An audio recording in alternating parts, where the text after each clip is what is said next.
In this video, we are going to see how we can add the signature line in Google Docs. That is an online document editing tool by Google. All you have to do is just open up that document. Let's just go back and I open the blank one.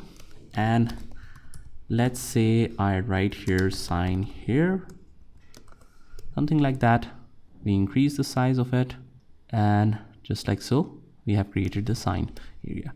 Now, let's say that I want to take the print out of it and I want the other person to sign here. So obviously I need some space.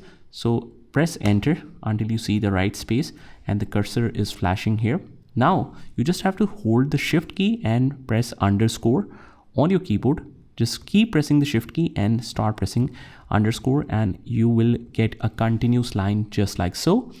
And that is how you can adjust the length to whatever length you want. So that is how you can add a signature line in Google Docs. I hope you found this video helpful, and if you did, hit the like button and subscribe to our channel, and I will see you in the next one.